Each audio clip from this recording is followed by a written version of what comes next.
Hello प्यारे बच्चों, देखिए आज है 12th क्लास की फिजिक्स और चल रहा है बच्चों चैप्टर नंबर 11 जिसका नाम है विकिरण तथा द्रव्य की द्वैत प्रकृति, that is dual nature of radiation and matter. और इस चैप्टर का बच्चों आज रहेगा लेक्चर नंबर 8 यानी 8वां व्याख्यान है। और आज का टॉपिक रहेगा बच्चों आइंस्टाइन का प्रकाश वैद्युत समीकरण, जो कि आपकी एनसीईआरटी बुक का 11.6वां टॉपिक है, जिसको हम इंग्लिश में लिख सकते हैं बच्चों आइंस्टाइन पढ़ लें बच्चों या आइंस्टीन पढ़ लें।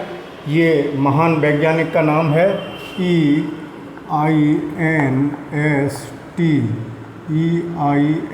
Einstein's equation of photo electric effect या आइंस्टाइन्स फोटो इलेक्ट्रिक इक्वेशन, कैसे भी लिख लो, फोटो इलेक्ट्रिक इक्वेशन। इस चैप्टर का बच्चों अब तक जो भी पोर्शन हमने पढ़ा उसमें सबसे महत्वपूर्ण टॉपिक आज का रहेगा।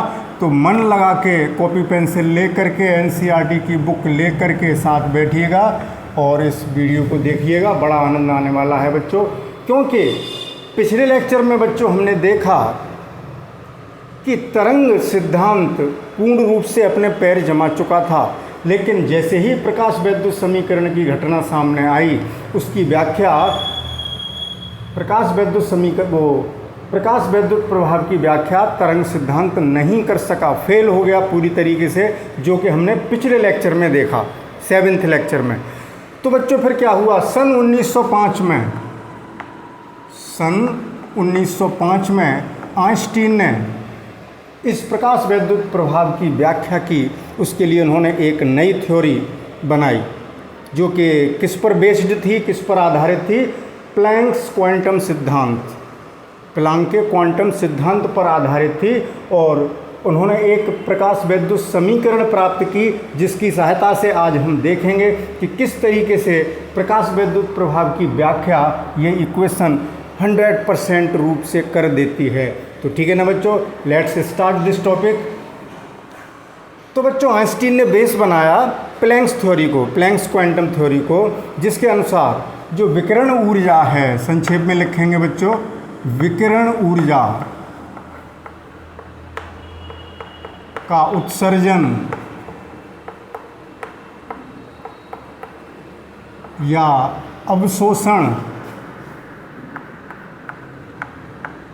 ध्यान से समझना, अवशोषण दैट इज एब्जॉर्प्शन, संतत न होकर, कंटिन्यूअस नहीं होता, न होकर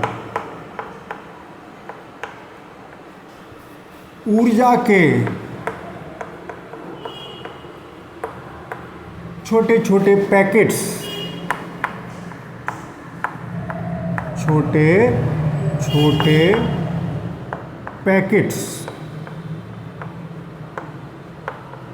कह लो या बंडलों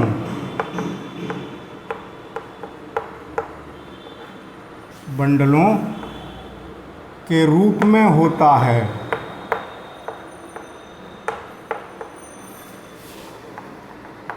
जिन्हें हम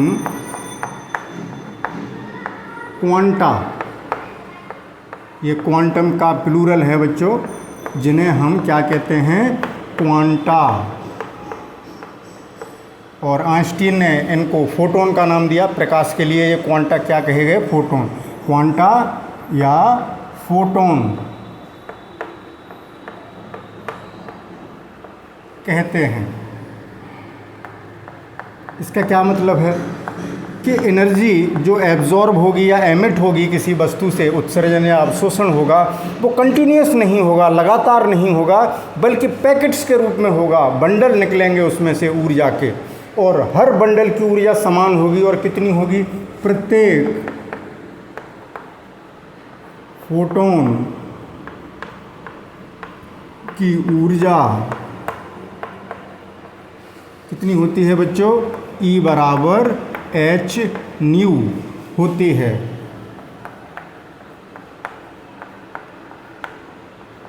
ठीक है, E बराबर h न्यू, इसको ध्यान रखेंगे, इम्पोर्टेंट बात है। एक फोटोन कितनी एनर्जी का होगा, h न्यू।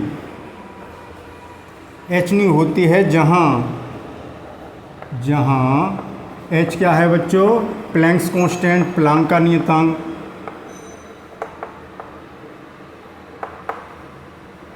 और न्यू क्या है, आवृत्ति है, फ्रीक्वेंसी ऑफ रेडिएशन, यानी विकिरण की आवृत्ति। विकिरण कह लें या प्रकाश कह लें, यहाँ प्रकाश से संबंध है, विकिरण की आवृत्ति या प्रकाश की आवृत्ति लगते हैं, कोई बात नहीं बच्चों। हम विद्युत चुम्बकीय स्पेक्ट्रम में बहुत सारे विकिरण पढ़ते हैं। विकिरण की आवृत्ति है, फ्रीक्वेंसी है, और ये प्लैंक्स कांस्टेंट है एच का मान हमने बताया था बच्चों 6.626, आपको ध्यान होगा, इंटू 10⁻23 जूल सेकंड, ध्यान है ना, वो आपको पता ही है। तो प्रत्येक फोटोन की ऊर्जा E बराबर एच न्यू होती है, एच प्लैंक्स कांस्टेंट है। तो इसका अर्थ क्या हुआ कि ऊर्जा लगातार नहीं मिल रही, पैकेट्स निकल के आ रहे हैं, ठीक है ना, छोटे छोटे पैकेट्स, और हर पैकेट की अपनी एक निश्चित ऊर्जा है, और सब एक ही विकिरण के जितने फोटोन होंगे, एक ही विकिरण, एक ही तरंग दैर्ध्य वाले विकिरण, मोनोक्रोमेटिक की बात हो रही है, और अगर उस विकिरण में कई सारी तरंग दैर्ध्य हैं तो कई सारी ऊर्जाएं हो जाएंगी, क्योंकि कई सारी आवृत्तियां होंगी तो अलग अलग ऊर्जा के फोटोन्स भी होते हैं। यहाँ हम मोनोक्रोमेटिक रेडिएशन की बात कर रहे हैं।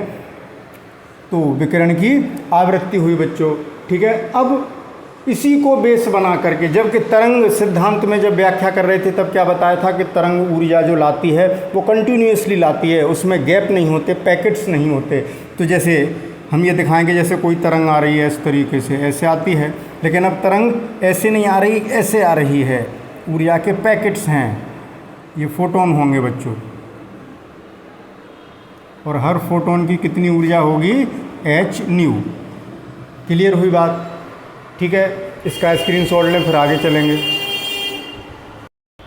बच्चों। एच का मान मैं लिख ही देता हूँ, एच की वैल्यू लिख ही देता हूँ 6.626 इंटू 10⁻⁻34 जूल सेकंड। अभी मैं थोड़ा जल्दबाजी में शायद गलत बोल गया था, इसलिए मैं लिख देता हूँ बच्चों। बुक्स में आपको इतना या 6 केवल इतना भी लिखा मिल जाएगा, जूल सेकंड, या 6 पॉइंट इसको राउंड ऑफ करें तो 6.63 भी लिखा मिल जाएगा, जूल सेकंड। एच की वैल्यू भी मैंने लिख दी। अब इसी कॉन्सेप्ट के आधार पर बच्चों हम व्याख्या करेंगे किसकी, प्रकाश वैद्युत प्रभाव की। तो प्रकाश वैद्युत प्रभाव की घटना आपको पता है कि जब किसी धातु की सतह पर कोई विकिरण आपतित होता है तो उससे इलेक्ट्रॉन्स बाहर उत्सर्जित होने लगते हैं। उचित आवृत्ति का विकिरण, उचित आवृत्ति का विकिरण अगर आपतित होता है, ये नहीं हर विकिरण से उत्सर्जन हो जाएगा, अलग अलग धातुओं के लिए अलग अलग विकिरण लेने पड़ेंगे, अलग अलग आवृत्तियों के लेने पड़ेंगे, और धातु की सतह से इलेक्ट्रॉन बाहर आने लगते हैं। यही तो प्रकाश वैद्युत प्रभाव था जब उस पर विकिरण गिराया गया। ये हमने अभी तक पढ़ा। और एक बात और पढ़ी थी कि इस धातु का एक निश्चित कार्यफलन होता है और देहली आवृत्ति होती है न्यू नॉट। अगर इस विकिरण की आवृत्ति न्यू इस देहली आवृत्ति से कम है तो फोटो इलेक्ट्रिक इफेक्ट, शॉर्ट में लिख रहा हूँ, नहीं होगा। और अगर आवृत्ति इसके बराबर है, देहली आवृत्ति से या ज़्यादा है, तो फोटो इलेक्ट्रिक इफेक्ट की घटना होती है। ये बात बताई थी। और ये भी बताई थी कि जितनी भी ऊर्जा यहाँ पर आएगी ई, मान लीजिए ये ई ऊर्जा इस पर आई, तो इसमें से कुछ ऊर्जा जो इलेक्ट्रॉनों को, मान लो किसी इलेक्ट्रॉन ने ई ऊर्जा अवशोषित की तो कुछ भाग उसका कार्यफलन में खर्च होगा और जो बचेगी वो काइनेटिक एनर्जी हो जाएगी, अगर ऊर्जा का लॉस नहीं हो रहा है। हम उस ऊर्जा हानि को नहीं ले रहे हैं, उस इलेक्ट्रॉन की बात कर रहे हैं जो बिना किसी से टकराए खट से बाहर आ गया बच्चों सतह के, और किसी से नहीं टकराया जिससे उसकी ऊर्जा वेस्ट होती। नहीं तो जितनी कोलिजन में खर्च हुई उसको हम नाप ही नहीं सकते बच्चों, कितनी खर्च हुई।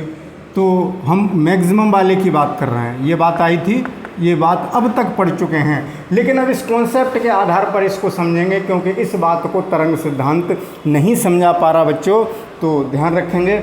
चलिए जल्दी से स्क्रीनशॉट ले लें जिससे आपको नोट्स बनाने में सुविधा हो। मैं तब तक इसको साफ़ करता हूं बच्चों।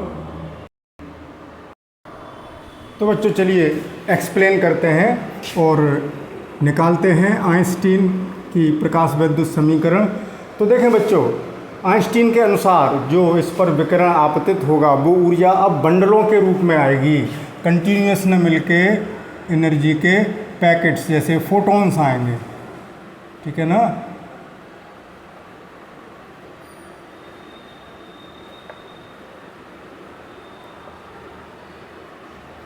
और हर फोटोन की ऊर्जा कितनी होगी, एच न्यू। अब ये आप पता है न्यू क्या है, विकिरण की आवृत्ति, ठीक है। न्यू कौन सी आवृत्ति है, आपतित विकिरण जो गिराया जा रहा है,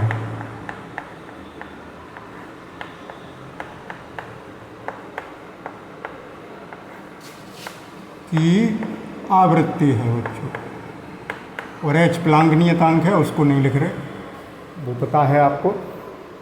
तो यहाँ होता क्या है बच्चों कि एक इलेक्ट्रॉन एक फोटोन को अवशोषित कर लेता है। ये एक विशेष महत्वपूर्ण बात है बच्चों, इस पर ज़रा गौर करिएगा कि 1 photon is absorbed bye 1 electron. तो सीधा सा नियम है 1 फोटोन और 1 इलेक्ट्रॉन। इस बात को समझें, क्योंकि इसी बात से बहुत सी बातें जुड़ी हुई हैं जो कि हमें मदद करेंगी प्रकाश वैद्युत प्रभाव को समझने में, कि एक फोटोन एक इलेक्ट्रॉन से ही अवशोषित होगा। ये नहीं कि 2 इलेक्ट्रॉन आए और आधा आधा कर लिया ऊर्जा को, या एक इलेक्ट्रॉन ने 2 फोटोन अवशोषित कर लिए, ये कभी नहीं होगा। तो कॉन्सेप्ट क्या है, 1 photon is absorbed by only 1 electron. एक इलेक्ट्रॉन अगर अवशोषण कर रहा है फोटोन का तो एक का ही करेगा, 2 इलेक्ट्रॉन मिलके नहीं कर सकते, और एक इलेक्ट्रॉन एक से ज़्यादा फोटोनों को अवशोषण नहीं कर सकता। कितनी न्याय की बात है, ऐसे समझ लें। एक आदमी लड्डू बांट रहा है प्रसाद के तौर पर, एक एक आदमी आता जा रहा है, एक एक लड्डू लेता जा रहा है। वहाँ ऐसा नहीं है कि एक आदमी आया कि अरे यार मुझे ज़्यादा भूख लगी है, मुझे 4 लड्डू दे दे, या एक कहता है कि 3 दे दे, या एक कहता है कि 2 दे दो, या 2 मिल के ये कहते हैं कि हमें एक ही लड्डू दे दो, आधा आधा खा लेंगे। ऐसा नहीं है, एक है तो एक को एक ही मिलेगा, चाहे वो छोटा है, बड़ा है, बच्चा है, जवान है, जैसा भी है। सीधा सा नियम, एक फोटोन एक इलेक्ट्रॉनों के द्वारा अवशोषित होगा। यानी एक इलेक्ट्रॉन ने कितनी ऊर्जा अवशोषित कर ली बच्चों, एच न्यू, ठीक है। तो इस ऊर्जा से अब वो क्या करेगा, धातु से बाहर आएगा, तो वो ऊर्जा कार्यफलन के रूप में व्यय होगी। अब जो बची वो 2 काम में खर्च होगी बच्चों, एक तो टक्करों में, और जो टक्करों से वेस्ट होने के बाद जो बच जाएगी वो रह जाएगी गतिज ऊर्जा। तो अब हम उन इलेक्ट्रॉनों की बात नहीं कर रहे जो कोलिजन कर रहे हैं, हम उन इलेक्ट्रॉनों की बात कर रहे हैं जो सरफेस के जस्ट नीचे ही बैठे हैं। वो इंतज़ार कर रहे हैं कि यार हमें ज़रा सी ऊर्जा मिले और खट से बाहर आ जाएं। तो वो इलेक्ट्रॉन कहीं नहीं टकराए जो बिल्कुल इसके बॉर्डर पर थे। जैसे यहाँ कोई इलेक्ट्रॉन था, ये इलेक्ट्रॉन जब आएगा तो ये किसी अन्य इलेक्ट्रॉन या किसी अन्य आयन या परमाणु से नहीं टकराया बच्चों। तब उनकी जो ऊर्जा है वो अधिकतम होगी, सबसे ज़्यादा गतिज ऊर्जा उन्हीं की होगी। बाकी के जो टकरा के आ रहे हैं तो कुछ ऐसा भी हो सकता है कि इतनी खर्च हो गई कि वो बची ही नहीं बाहर निकलने के लिए। अब इस कॉन्सेप्ट को ध्यान से समझें बच्चों, एक उदाहरण से। जैसे इस धातु का कार्यफलन मान लीजिए W है, 2 इलेक्ट्रॉन वोल्ट, बात समझना। और जो प्रकाश इस पर गिराया जा रहा है उसकी आवृत्ति देहली आवृत्ति से ज़्यादा है या बराबर है, दोनों के लिए बात सही है। तो इस पर धातु पर जो विकिरण गिराया जा रहा है, इस धातु पर जो विकिरण गिराया जा रहा है, यानी जो फोटॉन्स आ रहे हैं, ठीक है ना, जो फोटोन आ रहे हैं बच्चों, उन एक फोटोन की ऊर्जा एच न्यू है, ठीक है।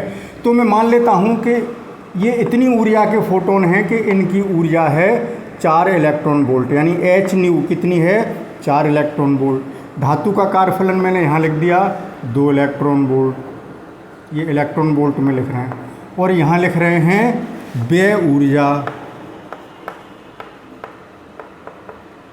और यहाँ गतिज ऊर्जा।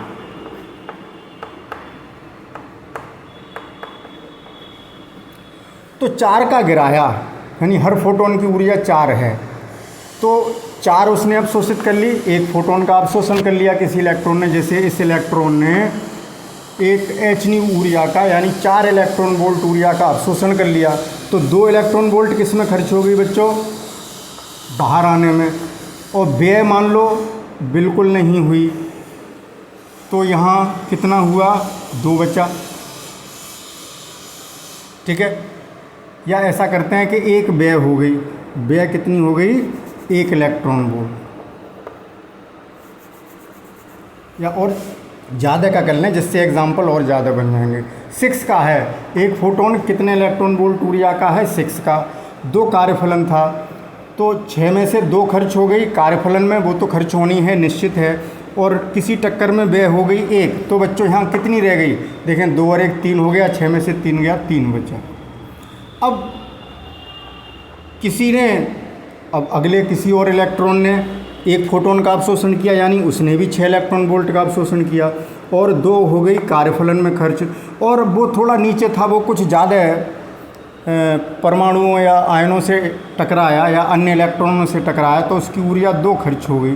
तो कितनी बची? अब 2 और 2 4 हो गए, 2 इलेक्ट्रॉन वोल्ट रह गई।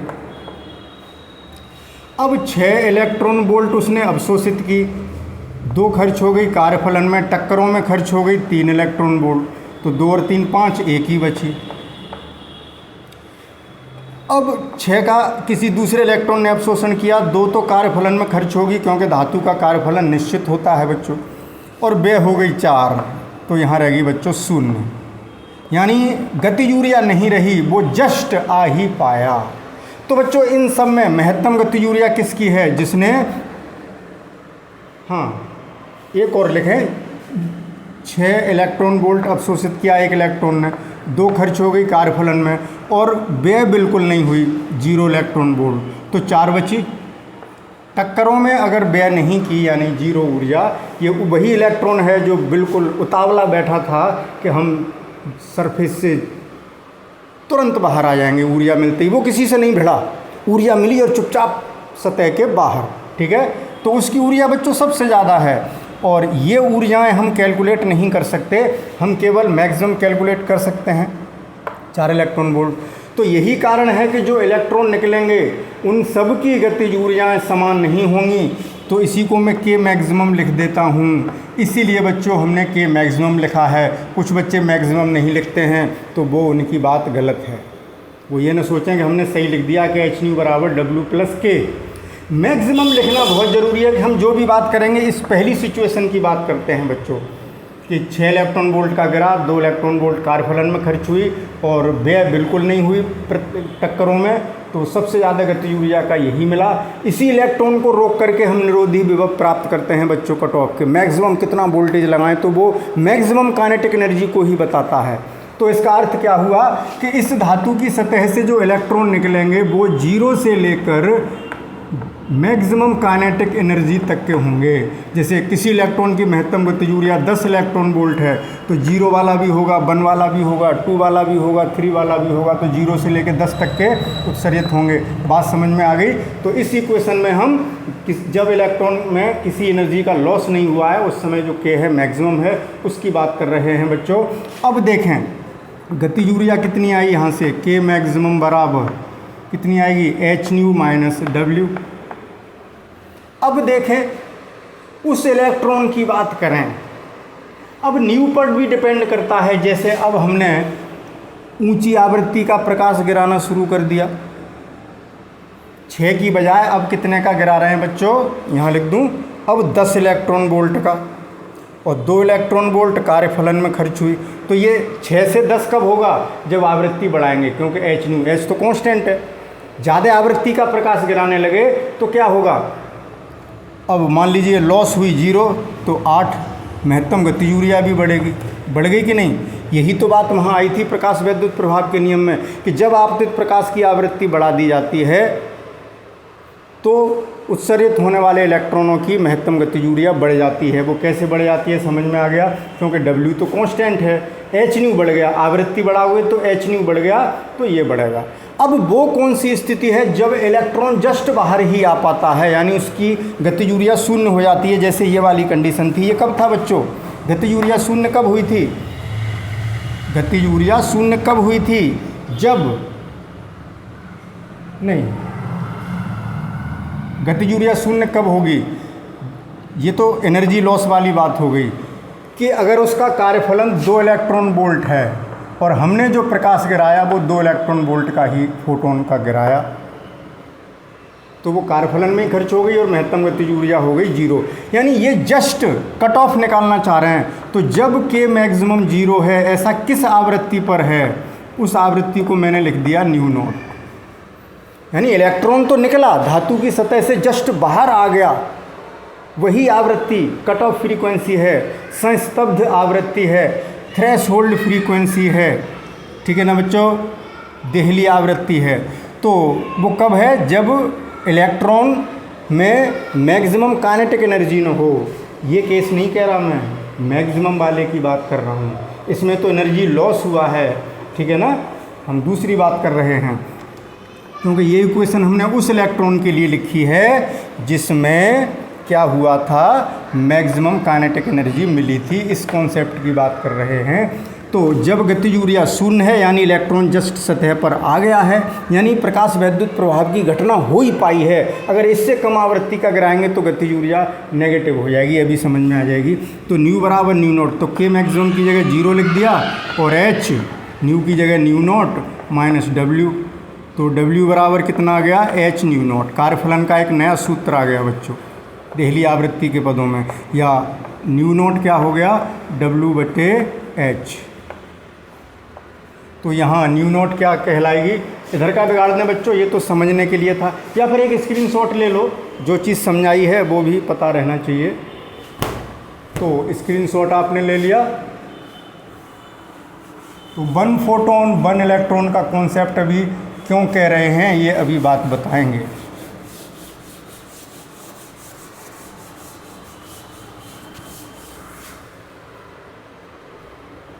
तो बच्चों ये वो लिमिट आ गई, वो कट ऑफ पोजीशन आ गई कि इतनी आवृत्ति से कम आवृत्ति का गिराओगे तो इलेक्ट्रॉन बाहर नहीं निकलेंगे। क्यों नहीं निकलेंगे अभी समझ में आ जाएगी। तो ये वैल्यू W की यहाँ लिखता हूँ मैं, तो बच्चों यहाँ लिखता हूँ, तो के मैक्सिमम बराबर कितना आ गया? के मैक्सिमम बराबर आ गया बच्चों एच न्यू माइनस W की जगह एच न्यू नॉट। तो के मैक्सिमम बराबर H new minus new not, या के मैक्सिमम जब गतिज ऊर्जा मैक्सिमम है तो वेग भी मैक्सिमम होगा, हाफ mv मैक्सिमम स्क्वायर। ये है क्या? के मैक्सिमम है, यहाँ लिख दूँ के मैक्सिमम बराबर इतना, बराबर H new minus new not. यही कहलाती है बच्चों आइंस्टीन की प्रकाश वैद्युत समीकरण, आइंस्टाइन्स फोटो इलेक्ट्रिक इक्वेशन। इसी इक्वेशन से सब नियमों की व्याख्या करेंगे। समीकरण समझ में आ गई? अब देखें क्यों नहीं होता उत्सर्जन। अब देखो, अगर न्यू आपने कम ले लिया न्यू नॉट से, तो यहाँ कम वैल्यू रखिए आप, न्यू नॉट से कम, तो नेगेटिव वैल्यू आएगी, यानी गतिज ऊर्जा नेगेटिव हो जाएगी। यानी गतिज ऊर्जा नेगेटिव हो गई तो इसका मतलब संभव नहीं है गतिज ऊर्जा नेगेटिव, यानी इलेक्ट्रॉन निकलेगा ही नहीं। तो इसीलिए इस आवृत्ति को देहली आवृत्ति कहते हैं। ये एक नियम में आया था बच्चों, प्रकाश वैद्युत प्रभाव का नियम, कि जब किसी धातु की सतह पर एक निश्चित आवृत्ति यानी न्यू नॉट से कम आवृत्ति का प्रकाश गिराया जाता है तो प्रकाश वैद्युत उत्सर्जन नहीं होता, और उतनी आवृत्ति का प्रकाश गिराते हैं उस निश्चित आवृत्ति का या उससे अधिक का तो प्रकाश वैद्युत उत्सर्जन होता है। तो यहाँ देखें new less than new not है तो के मैक्सिमम कैसा आया? नेगेटिव। एक पॉइंट की व्याख्या हो गई बच्चों, नेगेटिव आने से फोटो इलेक्ट्रिक एमिशन या इफेक्ट नहीं होगा। और अगर न्यू बड़ा है या बराबर है न्यू नॉट के तो के मैक्सिमम पॉजिटिव होगा। बराबर है तो 0 हो जाएगा, न्यू बराबर न्यू नॉट है तो 0 हो जाएगी, तो हो जाने तो 0, सतह के बाहर आके बैठ तो गया, चल नहीं रहा। के मैक्सिमम 0 नहीं, पॉजिटिव, 0 भी तो पॉजिटिव है, तो फोटो इलेक्ट्रिक इफेक्ट की घटना होगी। इस बात को तरंग सिद्धांत नहीं समझा पाया और यहाँ कट ऑफ वाली बात, कट ऑफ क्यों होता है ये बात यहाँ समझ में आ गई। ऐसे भी समझ लें कट ऑफ की बात क्यों आई। अगर कट ऑफ नहीं होता, इस धातु का कार्यफलन बच्चों 2 इलेक्ट्रॉन वोल्ट है और हमने बताया कि एक फोटोन को एक ही इलेक्ट्रॉन अवशोषित करता है। तो देखें न्यू नॉट से कम है तो एच न्यू नॉट से कम हो गया। इस बात को मैं ऐसे भी तो लिख सकता हूँ, दोनों ओर गुणा कर दूँ। इधर लिखता हूँ H new less than new not, H new not, H का दोनों ओर गुणा। और एच न्यू वो ऊर्जा है जो उस पर आपतित हुई है, तो वो ऊर्जा अगर वर्क फलन से कम है तो फोटो इलेक्ट्रिक इफेक्ट नहीं होगा। यही वाली लाइन आ गई, कम है तो। और अगर ज़्यादा है कार्यफलन से और बराबर है, ये कंडीशन आ गई, तो फोटो इलेक्ट्रिक इफेक्ट होगा। ठीक है ना। इधर भी एच का गुणा कर दिया, इधर भी, तो एच न्यू नॉट तो डब्ल्यू हो गया, एच न्यू उस फोटोन की ऊर्जा हो गई जो उस पर गिराया जा रहा है। अब मान लो इस धातु का कार्यफलन 2 इलेक्ट्रॉन वोल्ट है, ऐसे भी समझ लेंगे क्यों नहीं होता। 2 इलेक्ट्रॉन वोल्ट है और हम उस पर प्रकाश गिरा रहे हैं बच्चों 1 इलेक्ट्रॉन वोल्ट का,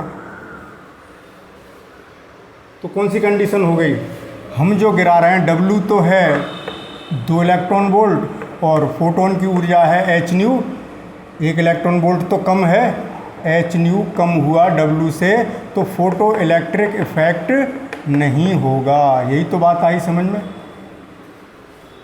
अब एक बच्चा ये भी तो सोच सकता है कि सर इसको 2 चाहिए थी, 1 का तो आ ही रहा है, ये 2 फोटोन को अवशोषित कर ले, 2 मिल जाएगी और बाहर आ जाएगा। 3 को कर लेगा तो इसको 3 इलेक्ट्रॉन वोल्ट मिल जाएगी, 2 इलेक्ट्रॉन वोल्ट कार्यफलन में खर्च हुई और 1 इलेक्ट्रॉन वोल्ट गति ऊर्जा मिल जाएगी। तो बच्चों फिर किसी भी आवृत्ति से हो जाता, फिर तो थ्रेशोल्ड वाली बात ही नहीं होती। तो ये मेन बात है, यहाँ बेईमानी नहीं चलेगी, यहाँ सब नियम से काम होगा। 1 इलेक्ट्रॉन 1 फोटोन। तो कोई बच्चा ये ना सोचे कि अगर कम आवृत्ति का फोटोन भी है, 10 चाहिए और फोटोन आ रहे हैं 2 आवृत्ति के, तो नहीं होगा। 10 इलेक्ट्रॉन वोल्ट कार्यफलन है, 2 इलेक्ट्रॉन वोल्ट के आ रहे हैं, तो कोई बच्चा कहेगा कि 5 एब्जॉर्ब कर ले, 5 दूनी 10 इलेक्ट्रॉन वोल्ट ऊर्जा मिल जाएगी और बाहर आ जाएगा। या 6 कर ले तब बाहर आ जाएगा, 2 इलेक्ट्रॉन वोल्ट ऊर्जा गतिज ऊर्जा में बदल जाएगी। ऐसा नहीं होता बच्चों। ऐसा होता फिर तो हर विकिरण से, हर आवृत्ति से हो जाता, हर तीव्रता से हो जाता, फिर इस कॉन्सेप्ट का मतलब ही नहीं था। तो ये कॉन्सेप्ट कब है इसका अस्तित्व, क्योंकि एक फोटोन 1 इलेक्ट्रॉन के द्वारा ही अवशोषित किया जाता है, या 1 इलेक्ट्रॉन केवल 1 फोटोन का ही अवशोषण करता है। इसलिए अगर फोटोन की ऊर्जा कार्यफलन से कम है तो प्रकाश वैद्युत प्रभाव नहीं होगा, और यदि फोटोन की ऊर्जा कार्यफलन से ज़्यादा है या बराबर है, या आवृत्ति देहली आवृत्ति से ज़्यादा है या बराबर है, तो उस समय प्रकाश वैद्युत प्रभाव की घटना होगी। तो एक व्याख्या ये हुई बच्चों। अभी और व्याख्याएँ करेंगे, ये आइंस्टीन की इक्वेशन से ही करेंगे, बाकी का मैं हटा देता हूँ, जल्दी से स्क्रीनशॉट ले लें। आपको ये लिखना है, ये लिखना है, ये इक्वेशन आ जाएगी, ये मैंने समझाया है, तो नोट्स बना लेना इसका, जल्दी से स्क्रीनशॉट ले लें। हाँ तो बच्चों क्या इक्वेशन निकाली हमने कि मैक्सिमम यानी महत्तम गति ऊर्जा अर्थात हाफ mv मैक्सिमम स्क्वायर बराबर H new minus new not. यही तो इक्वेशन है। या सिंपली में लिखना चाहूँ और शॉर्ट में, जिससे कि बात को समझ सकें, तो के मैक्सिमम बराबर H new minus new not. अब देखें, एक आपने नियम पढ़ा कि जब हम धातु की सतह पर आपतित होने वाले विकिरण की तीव्रता को बढ़ा देते हैं, आपने पीछे नियम लिखे हैं प्रकाश वैद्युत उत्सर्जन के, ये मैं पढ़ा चुका हूँ बच्चों, पीछे आपके पास रिटन में मौजूद हैं। मैंने उसका नोट्स भी PDF फाइल के फॉर्म में डिस्क्रिप्शन बॉक्स में दिया था। तो जो विकिरण है अगर उसकी तीव्रता बढ़ा दें तो जो उत्सर्जित इलेक्ट्रॉन हैं उनकी दर बढ़ जाती है, यानी 1 सेकंड में फिर ज़्यादा इलेक्ट्रॉन उत्सर्जित होने लगते हैं। यानी अगर तीव्रता बढ़ाते हैं, बहुत संक्षेप में लिख रहा हूँ, तीव्रता को बढ़ा दिया, बढ़ाने का मतलब ऊपर कर दिया। तो इलेक्ट्रॉन उत्सर्जन की दर, कौन से इलेक्ट्रॉन, जिन्हें हम फोटो इलेक्ट्रॉन कहते हैं, इलेक्ट्रॉन उत्सर्जन की दर यानी इलेक्ट्रॉनों की संख्या, एक सेकंड में कितने इलेक्ट्रॉन निकल रहे हैं की दर, ये भी बढ़ जाती है, पर गतिज ऊर्जा में कोई परिवर्तन नहीं होता। ये नियम आपके पास लिखा है बच्चों, वीडियो पॉज करके पढ़ें, ये नियम बताया था मैंने। तो गतिज ऊर्जा पर कोई चेंजिंग नहीं होती, नो चेंज, नहीं बदलती। इस बात को इस इक्वेशन से समझते हैं। पहले ये समझें उत्सर्जन की दर क्यों बढ़ जाती है, यानी एक सेकंड में उत्सर्जित, दर का मतलब क्या है, एक सेकंड में उत्सर्जित इलेक्ट्रॉनों की संख्या बढ़ जाती है, इलेक्ट्रॉनों की संख्या, यही तो मतलब है। तो बच्चों तीव्रता बढ़ा देने से क्या होता है, फोटॉन्स की संख्या बढ़ जाती है। अब कहेंगे आप सर कैसे, तो इसके लिए बच्चों पीछे में एक इसका वीडियो बना चुका हूँ, जिसमें मैंने यही समझाया है पूरे लेक्चर में कि तीव्रता बढ़ाने से फोटॉन की संख्या क्यों बढ़ जाती है। तो अगर आपको ये बात समझनी है तो उस वीडियो को ज़रूर देखें। इस डिस्क्रिप्शन बॉक्स में जाइए इस वीडियो के, वहाँ उस वीडियो का लिंक मिलेगा, उस लिंक पर क्लिक करके उस वीडियो को देख लेना, जिसमें ये समझाया गया है कि तीव्रता बढ़ा देने पर फोटोनों की संख्या बढ़ती है। या अब मैं शॉर्ट में यहाँ समझा देता हूँ। तीव्रता का मतलब एक सेकंड में एकांक क्षेत्रफल से गुजरने वाली लंबवत ऊर्जा, यानी लंबवत गुजरनी चाहिए क्षेत्रफल से, एक सेकंड में एकांक क्षेत्रफल से, वो तीव्रता है, यानी ऊर्जा है। तीव्रता बढ़ा दी यानी वो जो ऊर्जा गुजर रही थी वो ज़्यादा गुजरने लगी, तो ऊर्जा बढ़ गई। तीव्रता बढ़ाने का मतलब ऊर्जा बढ़ी। तो जैसे मान लीजिए कोई विकिरण गिरा रहे थे, उसकी ऊर्जा 100 इलेक्ट्रॉन वोल्ट थी, और उसके जो फोटोन थे, उन फोटोन्स की जो ऊर्जा थी एच न्यू, वो कितनी थी, 2 इलेक्ट्रॉन वोल्ट, और कुल ऊर्जा कितनी आ रही है, 100 इलेक्ट्रॉन वोल्ट। तो कितने फोटोन आ रहे होंगे, 2-2 इलेक्ट्रॉन वोल्ट के जब 50 फोटोन आएंगे तब 100 इलेक्ट्रॉन वोल्ट ऊर्जा आ रही होगी, यानी फोटोन्स कितने हो गए, फोटोन्स कितने हुए बच्चों, 50। अब आपने दूनी कर दी ऊर्जा, यानी तीव्रता दूनी कर दी, यानी अब ऊर्जा आ रही है 200 इलेक्ट्रॉन वोल्ट। उदाहरण के तौर पे समझा रहा हूँ, लेकिन विकिरण की आवृत्ति नहीं बदली है तो फोटोन की ऊर्जा नहीं बदलेगी। जैसे पहले पीले प्रकाश की ऊर्जा आ रही थी, अब भी पीला प्रकाश का ही विकिरण आ रहा है, तो न्यू नहीं बदला, तो एच न्यू तो उतना ही रहा, फोटोन की ऊर्जा उतनी ही रही। आपने तीव्रता बढ़ा दी, यानी जो ऊर्जा आ रही थी, यानी पहले 100 वाट का बल्ब था, अब 200 वाट का लगा दिया, ऐसे समझ लें उदाहरण के तौर पर, यानी दूनी तीव्रता कर दी। तो अब देखें 2-2 इलेक्ट्रॉन वोल्ट के फोटोन रहेंगे और टोटल ऊर्जा आने लगी 200, तो अब कितने फोटोन आने लगे, 100। फोटोन भी दूने हो गए, तीव्रता दूनी कर दी, फोटोन की संख्या दूनी हुई। अब यहाँ समझ लें, तीव्रता बढ़ा देने से जब फोटोनों की संख्या बढ़ गई तो हुआ क्या कि तीव्रता बढ़ाने से क्या बढ़ा, फोटॉन्स की संख्या बढ़ गई, तो ज़्यादा फोटोन आने लगे तो ज़्यादा इलेक्ट्रॉनों के द्वारा अवशोषित कर लिए जाएंगे। ऐसे समझें, आपके पास 100 लड्डू है, आप एक एक लड्डू बांट रहे हैं, तो आप कितने आदमियों को बांट देंगे, 100 आदमियों को, यानी 100 आदमी लड्डुओं को खाएंगे। अब आपने क्या किया कि अपनी डलिया में 200 लड्डू ले आए, अब 200 लड्डू बांटोगे एक एक करके, तो बच्चों अब 200 आदमी खा लेंगे। तो जब ज़्यादा फोटोन गिरने लगे तो ज़्यादा इलेक्ट्रॉन ऊर्जा का अवशोषण करके निकलने लगे। ये अर्थ नहीं है बच्चों कि 200 गिरे तो 200 इलेक्ट्रॉन निकलेंगे, सब नहीं निकल पाएंगे, कुछ तो ऐसे होंगे जो अपनी ऊर्जा अंदर ही टकराने में खर्च कर देंगे, ठीक है ना, लेकिन बढ़ जाएंगे, पहले से बढ़ जाएंगे। तो क्यों बढ़ जाएंगे, उत्सर्जन की दर क्यों बढ़ जाएगी, क्योंकि नंबर ऑफ़ फोटॉन्स बढ़े तो ज़्यादा इलेक्ट्रॉनों के द्वारा उनका अवशोषण हुआ, तो ज़्यादा इलेक्ट्रॉन उस सरफेस को छोड़ के बाहर आ गए। तो अब गतिज ऊर्जा नहीं बदलती, क्यों बच्चों, तीव्रता बढ़ा देने से आवृत्ति नहीं बढ़ी, न्यू नहीं बढ़ा। इसलिए इस समीकरण से देखें, जब न्यू नहीं बदला, आवृत्ति उतनी रखी, पीले रंग का प्रकाश पहले भी पीला था, पहले 100 वाट का पीला बल्ब यूज़ किया, अब 200 वाट का पीला बल्ब यूज़ करो, तो चाहे 100 वाट से फोटोन निकलें चाहे 200 वाट से फोटोन निकलें, हर फोटोन की ऊर्जा और आवृत्ति उतनी ही रहेगी, ठीक है ना। जब आवृत्ति उतनी ही रहेगी और न्यू नॉट निश्चित है तो के पर कोई फ़र्क नहीं पड़ेगा। देखिए एच कांस्टेंट है, नहीं बदल रहा, न्यू नॉट कांस्टेंट है, हर धातु की अपनी एक निश्चित देहली आवृत्ति होगी, ठीक है ना।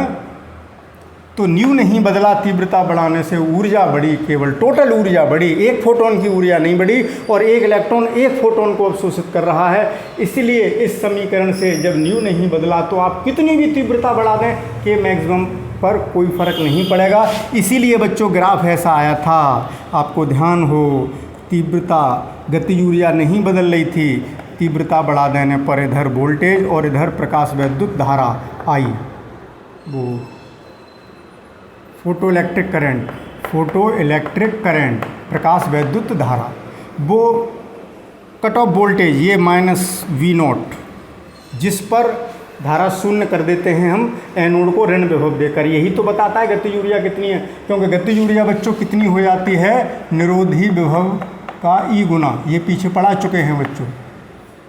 तो जब K नहीं बदल रहा इसलिए V0 नहीं बदल रहा, तो अब हमने तीव्रता और बढ़ा दी तो धारा तो बढ़ गई। धारा क्यों बढ़ गई? क्योंकि इलेक्ट्रॉन ज़्यादा उत्सर्जित होने लगे, इलेक्ट्रॉनों के उत्सर्जन की दर बढ़ गई, तो I2 बढ़ा देने पर धारा बढ़ी, लेकिन कट ऑफ वोल्टेज उतना ही रहा।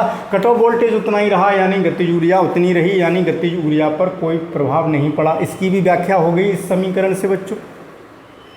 आ गई ना बात समझ में? तो दोनों बातों की व्याख्या हो गई कि तीव्रता बढ़ा देने से प्रकाश वैद्युत धारा तो बढ़ जाती है, लेकिन निरोधी विभव नहीं बदलता, अर्थात गतिज ऊर्जा नहीं बदलती। क्लियर हुई बात? एक बात ये भी समझ लीजिए कि गतिज ऊर्जा कब बढ़ती है? जब आवृत्ति बढ़ाते हैं। ये पढ़ा था कि आपतित प्रकाश की आवृत्ति बढ़ाने पर प्रकाश वैद्युत धारा नहीं बदलती, लेकिन कट ऑफ वोल्टेज क्या हो जाता है? बढ़ जाता है। क्योंकि आवृत्ति बढ़ाओगे, यहाँ से देखो, न्यू बढ़ाओगे तो के बढ़ेगा, के बढ़ेगा तो V0 बढ़ेगा। तो आपने ग्राफ देखा था आवृत्ति और कट ऑफ वोल्टेज के बीच में, इस तरीके से आया था, ठीक है। जब आवृत्ति न्यू बन ली थी तब कट ऑफ वोल्टेज इतना था नेगेटिव में, और जब आपने आवृत्ति बढ़ा दी तो कट ऑफ वोल्टेज न्यू2 बढ़ा दिया आपने, तो कट ऑफ वोल्टेज बढ़ गया, क्योंकि ज़्यादा गतिज ऊर्जा के निकलने लगे तो कट ऑफ वोल्टेज बढ़ गया, और बढ़ा दी तो कट ऑफ वोल्टेज और बढ़ गया, लेकिन धारा नहीं बदल रही। इस एक्सिस पर प्रकाश वैद्युत धारा है, फोटो इलेक्ट्रिक करंट। आप लिख लेना बच्चों, वीडियो बहुत लेंदी हो जाता है, इतना याद रहेगा आपको, फोटो इलेक्ट्रिक करंट, प्रकाश वैद्युत धारा, और इस एक्सिस पर तो वोल्टेज ले रहे हैं। और अब भिन्न भिन्न आवृत्तियों के लिए ग्राफ खींचा तो यहाँ स्पष्ट हो रहा है कि न्यू3 बड़ा है न्यू2 से, बड़ा है न्यू1 से, इसीलिए BO3 बड़ा है मोर नेगेटिव, इससे मोर नेगेटिव, BO3 भी ज़्यादा आया BO2 से, BO1 से, अर्थात K3 गतिज ऊर्जा भी बड़ी पहले से, K1 से ज़्यादा K2 में, फिर K2 से ज़्यादा K3 में। प्रैक्टिकली समझ लें बच्चों, जैसे किसी, अरे समझ गए होंगे, अब बहुत लेंदी हो जाएगी बात, यहाँ से साफ हो रहा है। न्यू बढ़ाएंगे, न्यू बढ़ाओगे तो के बढ़ेगा ना, इतना तो आप समझ रहे हैं। जैसे इसको 2 मान लूँ मैं, इसको 10, तो 10 में से 2 गया, 8H आया। अब मैं 10 की जगह कर रहा हूँ 20, तो 20 में से 2 गया, 18 आया, पहले 8 आया था, अब 18H आया है, पहले 8H आया था, तो गतिज ऊर्जा बढ़ रही है, तो वोल्टेज भी बढ़ेगा, कट ऑफ वोल्टेज, निरोधी विभव, संस्तब्ध विभव, वो भी बढ़ेगा। तो ये बात भी देखो इस इक्वेशन से कितनी आसानी से स्पष्ट हो गई है ना, कमाल की इक्वेशन, ठीक है ना बच्चों। तो इसका भी स्क्रीनशॉट लें। फिर एक पॉइंट और है बच्चों, उसकी भी चर्चा करेंगे कि जैसे ही विकिरण गिरता है फोटोन तुरंत खट से बाहर आ जाते हैं, टाइम लैग नहीं होता, समय पश्चाता नहीं होती। ये नहीं कि हमने विकिरण गिराया, अब आराम करिए, बैठिए और देखते रहिए कि 5 मिनट बाद, 10 मिनट बाद, 1 घंटे बाद, 2 घंटे बाद फोटो इलेक्ट्रॉन निकलना स्टार्ट होंगे, ऐसा नहीं हो रहा। लेकिन तरंग सिद्धांत इसकी व्याख्या नहीं कर पा रहा था। तरंग सिद्धांत के आधार पर तो घंटों बाद निकलना चाहिए, लेकिन जब हम प्रेक्षण देखते हैं तो तुरंत निकल आते हैं। तो उसकी व्याख्या भी इसी से करेंगे, समझेंगे, बहुत आनंद आएगा। एक कहानी सुनाऊंगा बच्चों, उसमें तो बने रहिए चैनल पर। पहले जल्दी से इसका स्क्रीनशॉट लीजिए, टेक अ स्क्रीनशॉट क्विकली। तो बच्चों एक पॉइंट आपने पढ़ा प्रकाश वैद्युत उत्सर्जन के नियमों में कि आपतित प्रकाश के गिरने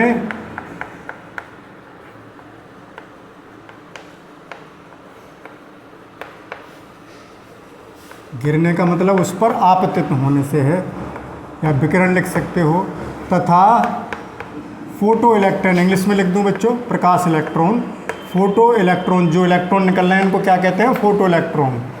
फोटो इलेक्ट्रॉन के उत्सर्जन के बीच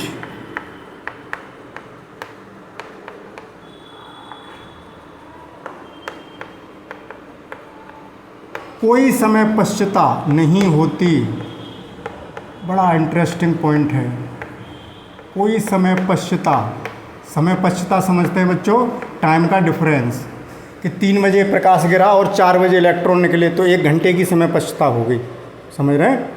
और 3 बजे प्रकाश गिरा, 3 बजे ही फोटोन निकल गया तो कोई समय पश्चता नहीं हुई। कोई समय पश्चता यानी टाइम लैग नहीं होती, समय पश्चता समझ रहे हैं, नहीं होती। इसको बच्चों बड़े इंटरेस्टिंग कहानी से, एग्जाम्पल से समझेंगे। एक बार चेक कर लूँ, आपतित प्रकाश के गिरने तथा फोटो इलेक्ट्रॉन के उत्सर्जन के बीच कोई समय पश्चता, टाइम लैग नहीं होती है। तो तरंग सिद्धांत में समय पश्चता आ रही थी, लेकिन प्रैक्टिकली बच्चों जब देखते हैं नहीं आ रही, तो तरंग सिद्धांत फेल हो गया। तरंग सिद्धांत क्यों फेल हुआ, अब दोनों को एक साथ समझिए, कहानी बड़ी इंटरेस्टिंग लगेगी। मान लीजिए यहाँ एक व्यक्ति खड़ा है और इसके हाथ में एक पाइप है। क्या है, पाइप है बच्चों, पानी का पाइप है। यहाँ बच्चों बाल्टियाँ रखी हैं,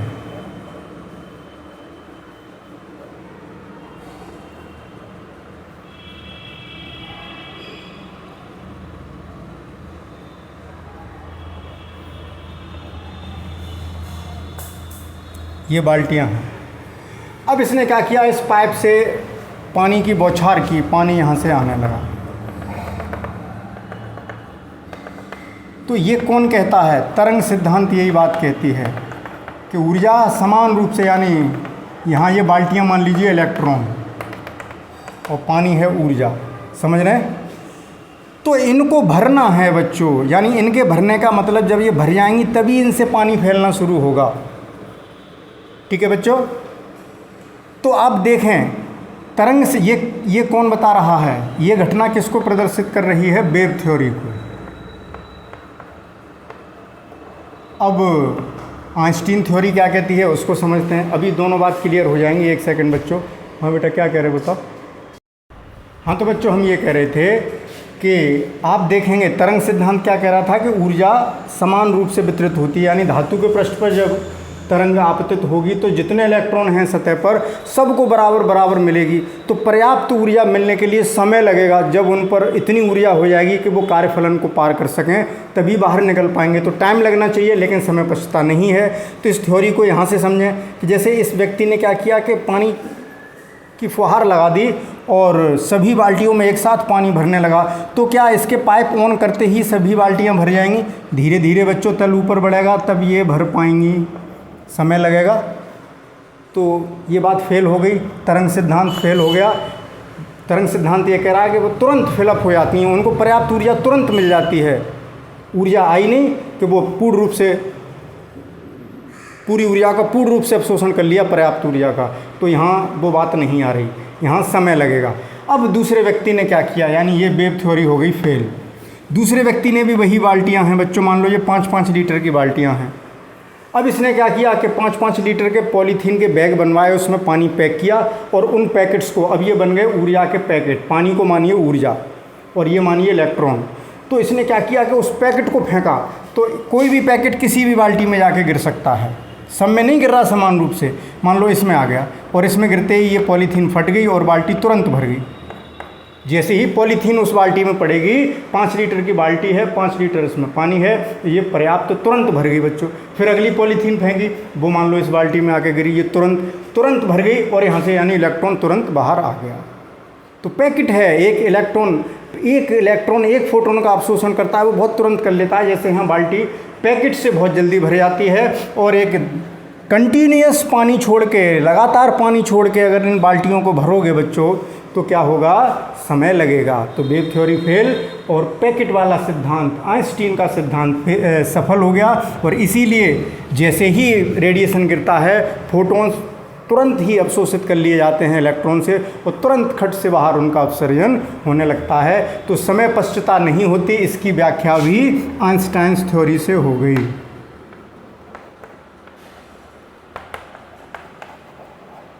या आइंस्टीन इक्वेशन से हो गई, आइंस्टीन के कॉन्सेप्ट से हो गई और कोई समय पश्चता नहीं हुई बच्चों। तो ये कॉन्सेप्ट समझ में आया कि इसमें इलेक्ट्रॉनों को, बाल्टियों को भरने में समय लगेगा। बच्चों करके देख लेना, ये बात तो बहुत सिंपल सा उदाहरण दिया है मैंने, जिससे कि आप आइंस्टीन के कॉन्सेप्ट को समझ सकें और तरंग सिद्धांत को। बच्चों लाइट की प्रॉब्लम होगी, चलिए अभी देखते हैं दूर करके। अभी बने रहिए चैनल पर, जल्दी से स्क्रीनशॉट लीजिए बच्चों। हाँ तो बच्चों आइंस्टीन की समीकरण से बच्चों आपने देखा कि प्रकाश वैद्युत प्रभाव की पूर्णतः सफल व्याख्या हो चुकी।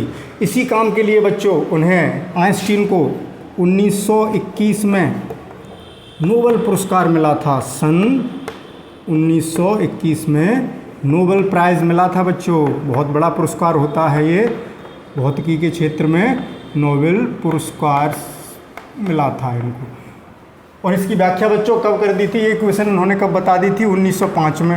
16 साल बाद क्यों मिला, ये बात भी बड़ा इंटरेस्टिंग है, क्योंकि बच्चों इसकी अभी सत्यता प्रूफ नहीं हो पाई थी इस इक्वेशन की। आइंस्टीन जो कह रहे थे, तो 1906 से लेकर 16 तक मिलकर ने बच्चों, अभी एक नई कहानी बताने जा रहा हूँ, मिलकर ने इस समीकरण को गलत साबित करने के लिए प्रयोग पर प्रयोग किए, लेकिन लास्ट में रिजल्ट क्या निकला, चले थे इस समीकरण को गलत सिद्ध करने और हो गई सही सही, यानी मोहर और लग गई कि ये बिल्कुल सत्य है, आइंस्टीन का कॉन्सेप्ट बिल्कुल सत्य है। और फिर उन्हें 1921 में नोबेल पुरस्कार मिला। तो मिलकर ने बच्चों क्या क्या कारस्तानी की थी, मिलकर ने ऐसे उटपटांग काम क्यों किया, मिलकर को क्यों विश्वास नहीं हुआ इनकी बातों पर, और क्यों प्रयोग किए और क्या किया जिससे इसको वो गलत साबित कर सकें।